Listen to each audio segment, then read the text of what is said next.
जल्द से जल्द होम लोन खत्म करना है। और ये 1% इंटरेस्ट थ्योरी क्या है? देखो क्या होता है ना कि जो होम लोन होता है उससे हमें पैसा मिलता नहीं है। फॉर एग्जांपल जैसे कि आपने कोई मशीन लोन लिया, बिजनेस के लिए लोन लिया, तो बिजनेस क्या आपको प्रॉफिट कमा करके देता है, तो उससे आप लोन की ईएमआई पे करते हो। पर जो होम लोन होता है ना, उससे आपको इन रिटर्न कभी भी पैसा नहीं मिलता है।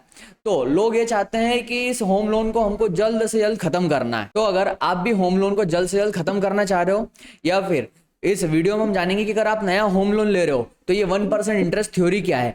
तो इस वीडियो में पूरा डिटेल में एक एग्जांपल के साथ में पूरा डिस्कशन करेंगे। और अगर आपके पास में भी, अगर आपका भी एक होम लोन चल रहा है, तो उसको आपको रिव्यू करने की ज़रूरत है, और आज रिव्यू करने की ज़रूरत है, ताकि आप अपना लाखों रुपए बचा सको, लाखों रुपए की सेविंग कर सको। तो ये पूरा इस वीडियो में देखेंगे, तो वीडियो को लास्ट तक देखना। देखो सबसे पहले हम होम लोन में बात करेंगे 1% इंटरेस्ट रूल किसके लिए है, जो कोई नया होम लोन लेने के लिए जा रहा है। अब देखो क्या होता है, एक केस लेते हैं अपन।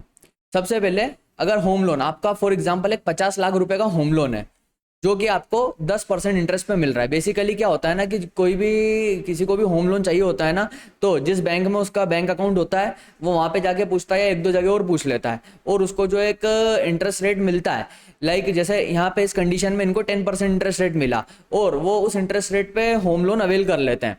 तो यहाँ पे आपका 10% इंटरेस्ट रेट है, और आपका पीरियड है, मतलब कितने साल के लिए आपको होम लोन चाहिए, 15 साल, मतलब 180 महीने के लिए होम लोन चाहिए। तो आपकी किस्त कितनी आ जाती है उस कंडीशन में, 53,730 रुपए। ये देखो मैं इसकी डिस्क्रिप्शन में लिंक दे दूंगा, ये एक होम लोन का कैलकुलेटर है। 50 लाख का होम लोन हो गया, 10% का इंटरेस्ट रेट हो गया, और 15 साल का टेन्योर हो गया। तो आपकी जो लोन की किस्त है वो कितनी आ रही है, 53,730 रुपए। अब मैं बोल रहा हूँ कि 1% इंटरेस्ट रूल, मतलब अगर हम किसी तरह से 1% का बेनिफिट पा सके बैंक से, काई के लिए, ब्याज में, मतलब कि आपका 10% ब्याज है, ये 9% मिलेगा। अब ये कैसे मिलेगा, देखो ये तो आपको ढूंढना पड़ेगा।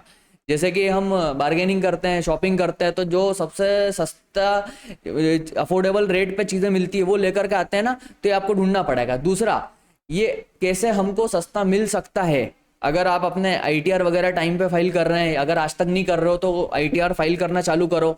अगर बहुत ज़्यादा मेजोरिटी ऑफ इनकम आप कैश में ले रहे हो, बैंक ट्रांजेक्शन्स कम है, तो बैंक में ट्रांजेक्शन करने चालू करो।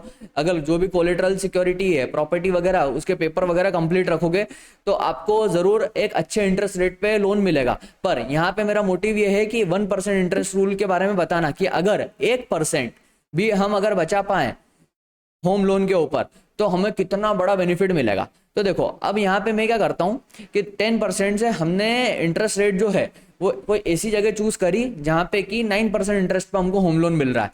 तो आपकी जो ईएमआई है वो कितनी हो गई, 50,713। देखो यहाँ पे 50 लाख का लोन है, 9% का इंटरेस्ट रेट है, और टेन्योर है 15 ईयर्स, तो ईएमआई हो गई हमारी 50,713। मतलब कि जो ईएमआई में डिफरेंस है वो तो मात्र 3,000 रुपये के करीब का ही दिख रहा है। पर क्या हो, जब मैं, देखो मैं 10% के हिसाब से ये ईएमआई पे करने के लिए तो रेडी हुआ ही था, क्योंकि मैं लोन ले रहा था। उन्होंने मुझे बोला कि 10% पे मिलेगा, मैंने बोला चलो ठीक है ले लेते हैं। पर ये तो हमने हमारा कुछ एक्स्ट्रा एफर्ट डाले, जिसकी वजह से हम 10 से 9% करवा पाए।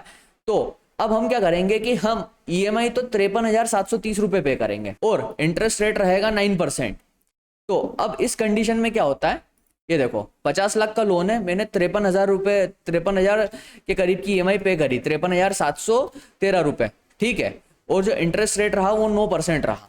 तो इस कंडीशन में आपका जो लोन का टेन्योर है वो कितना हो गया, 160 मंथ। मतलब पहले हमारे लोन का टेन्योर क्या आ रहा था, 15 ईयर्स, मतलब 180 मंथ आ रहा था, 180 महीने। और अब इस कंडीशन में आपका जो टेन्योर है वो घट के कितना हो गया, 160 महीने। मतलब हमारी टोटल कितनी सेविंग हुई है, तो वो हुई है 20 महीने की। 20 महीने के हिसाब से अगर आप 20 महीने में कितनी ईएमआई पे करते हैं, 50,713 रुपए के हिसाब से ईएमआई पे करते हैं, मतलब 10,14,260 रुपए हमने यहाँ पे बचा लिए। और किस कंडीशन पे बचा लिए, कि हमने ईएमआई का अमाउंट थोड़ा सा बढ़ाया जो कि हमें पे करनी थी, और जो इंटरेस्ट रेट था हमने सिर्फ 1% कम करवाया है। अगर 1% कम इंटरेस्ट रेट पे हमें इतना ज्यादा बेनिफिट मिल रहा है, तो सोचो अगर और ज्यादा कम होता इंटरेस्ट रेट तो कितना ज्यादा बेनिफिट मिलता। तो अब हम बात करेंगे early completion of home loan EMI, मतलब कि होम लोन को हमको जल्द से जल्द खत्म करना है, और यही हमारा मोटिव है और यही टारगेट है। तो अब यहाँ पे एक केस हमने क्या लिया है कि यहाँ पे क्लाइंट ने एक होम लोन लिया जो कि 12% के इंटरेस्ट रेट पे लिया। 12% पे क्यों लिया? क्योंकि जब उसने होम लोन लिया था तब उसकी फाइनेंशियल हेल्थ उतनी सही नहीं थी। फाइनेंशियल हेल्थ मतलब कि आईटीआर शायद फाइल नहीं करे होंगे या बैंक में ट्रांजैक्शंस कम होंगे, तो बैंक ने उसको, अच्छी बैंक ने उसको होम लोन देने से रिजेक्ट कर दिया होगा। तो उसने या तो एनबीएफसी से या फिर एक जो लोअर कैटेगरी की बैंक्स होती है जो कि ज़्यादा इंटरेस्ट रेट पे लोन प्रोवाइड करती है, वहाँ से उसने होम लोन ले लिया। अब एक एग्जांपल लेते हैं कि यहाँ पे 12% से उसने होम लोन लिया, 50 लाख रुपए का लोन है, 15 साल रुपए का टेन्योर है, तो ईएमआई उसकी बन रही है 60,000 रुपये।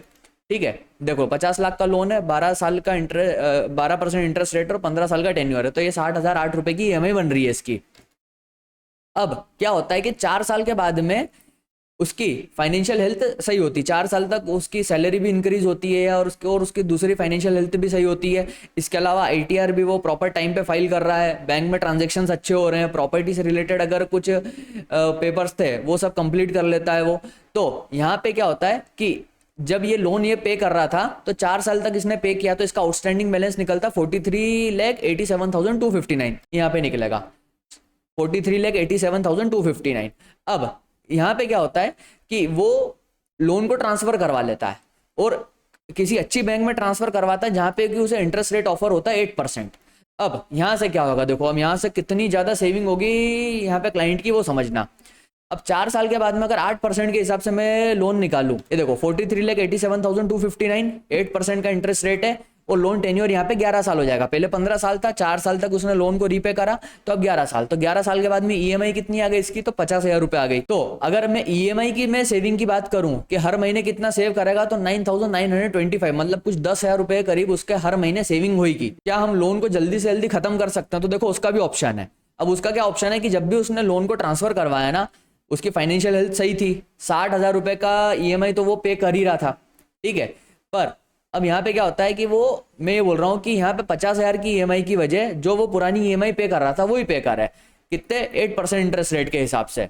तो अगर ये कंडीशन में आते हैं हम, तो देखो बैलेंस जो अमाउंट है 43,87,000, वही 60,000 रुपए की ईएमआई हो गई आपकी और 8% का इंटरेस्ट रेट हो गया।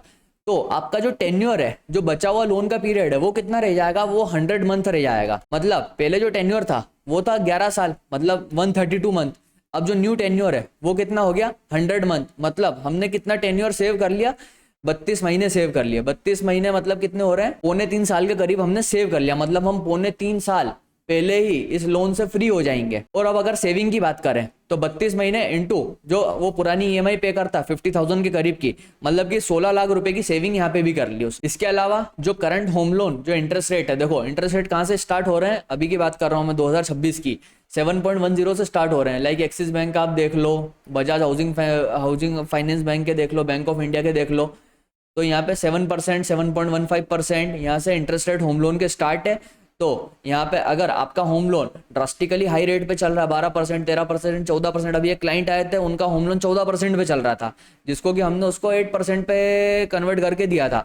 तो अपने जो फाइनेंशियल जो अपना सेंक्शन लेटर है उसको एक बार रिव्यू करो कि कितने में आपका होम लोन चल रहा है और कितना कम वो आज की तारीख में हो सकता है। इसके अलावा दोस्तों अगर कोई भी डाउट है, कोई भी क्वेरी है, तो आप नीचे कमेंट सेक्शन में मुझे लिख दीजिए। दोनों जो ईएमआई कैलकुलेटर है उसकी लिंक मैंने डिस्क्रिप्शन बॉक्स में डाल दी है। बाकी वीडियो को लाइक करो और शेयर करो। Thank you.